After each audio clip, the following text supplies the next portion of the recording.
नमस्कार। घटना चक्र बुक वीडियो के इस शैक्षणिक मंच पर आपका स्वागत है। हमारा उद्देश्य है ज्ञान को सरल, स्पष्ट और सुलभ रूप में आप तक पहुंचाना। आइए आरंभ करते हैं अध्ययन और सफलता की इस यात्रा को। तो अक्टूबर 2025 में दुनिया में आखिर चल क्या रहा था? चलिए आज हम एक नजर डालते हैं उस महीने की कुछ खास घटनाओं पर, वो घटनाएं जिन्होंने दुनिया को एक नई दिशा दी। असल में पर्दे के पीछे हो क्या रहा था? वो कौन सी छोटी बड़ी घटनाएं थीं जो हमारे आने वाले कल की कहानी लिख रही थी? आइए आज इन्हीं सब सवालों के जवाब ढूंढते हैं। तो चलिए शुरुआत करते हैं संस्कृति और जश्न के साथ। और कहानी भी कोई ऐसी वैसी नहीं, एक ऐसी कहानी जो सीधे भारत से निकली और पूरी दुनिया में छा गई। जी हां, हम बात कर रहे हैं नवाबों के शहर लखनऊ की। अक्टूबर 2025 में इस शहर को एक ऐसी ग्लोबल पहचान मिली जो इसके शानदार इतिहास और लाजवाब तहजीब को सच में एक सलाम है। अच्छा, अब ये जो सम्मान है ये सिर्फ लजीज खाने के लिए नहीं है। नहीं, ये उन शहरों को मिलता है जो अपनी पाक कला मतलब अपने खाने पीने की परंपराओं को अपनी पहचान का एक अहम हिस्सा मानते हैं और उससे अपने विकास की ताकत बनाते हैं। लखनऊ के लिए तो ये मानो उसके कबाब, उसकी बिरयानी और वो जो सदियों पुरानी रेसिपीज है ना, उन्हें दुनिया भर में एक पहचान मिल गई। चलिए लखनऊ के जायके से अब थोड़ा आगे बढ़ते हैं और एक ऐसे मुद्दे पर आते हैं जो हम सभी से जुड़ा हुआ है, क्लाइमेट चेंज। अक्टूबर में इस मोर्चे पर दो बहुत ही अलग लेकिन कहीं ना कहीं एक दूसरे से जुड़ी हुई डेवलपमेंट्स हुई।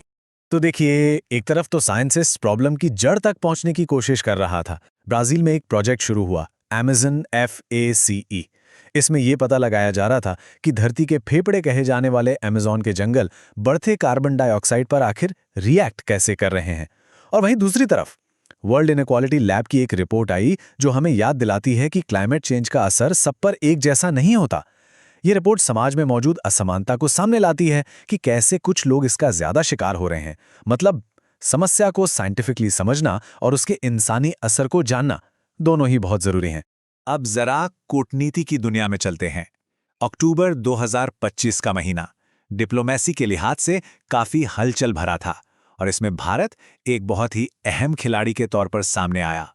इस महीने भारत की फॉरेन पॉलिसी कितनी एक्टिव थी इसका अंदाजा यहीं से लगता है।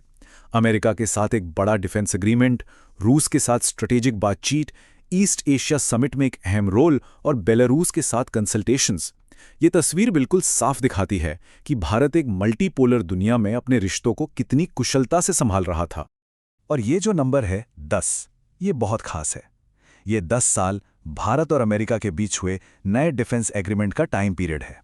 मतलब ये कोई छोटा मोटा समझौता नहीं है, बल्कि पूरे एक दशक की पार्टनरशिप का कमिटमेंट है। ये दोनों देशों के बीच बढ़ते भरोसे का एक बड़ा सिंबल है। और आखिर में एक ऐसी कहानी जो प्रोग्रेस और इतिहास रचने की कहानी है। अक्टूबर 2025 में सदियों पुरानी एक संस्था में एक बहुत बड़ी दीवार टूट गई। ये सिर्फ एक और अपॉइंटमेंट नहीं थी, नहीं, ये एक ऐतिहासिक पल था, एक ऐसा मोमेंट जिसकी चर्चा आने वाले कई सालों तक होती रहेगी। तो हुआ ये कि सारा मुलाली को चर्च ऑफ इंग्लैंड को लीड करने की जिम्मेदारी मिली, जो दुनिया के सबसे पुराने और सबसे प्रभावशाली चर्चों में से एक है। और ऐतिहासिक बात ये थी कि वो इस पद को संभालने वाली पहली महिला बनी। उनका ऑफिशियल टाइटल है आर्क बिशप ऑफ कैंटरबरी, जो चर्च में सबसे ऊंचे पदों में से एक माना जाता है। वाकई ये एक मील का पत्थर था। तो लखनऊ के जायके से लेकर अमेज़न के जंगलों तक, ग्लोबल डिप्लोमेसी से लेकर चर्च में एक ऐतिहासिक बदलाव तक, अक्टूबर 2025 यकीनन एक बहुत ही यादगार महीना था। पर सवाल ये उठता है कि इनमें से कौन सी घटना हमारे आने वाले कल पर सबसे गहरी छाप छोड़ेगी? संस्कृति, जलवायु या कूटनीति? ये सोचने वाली बात है।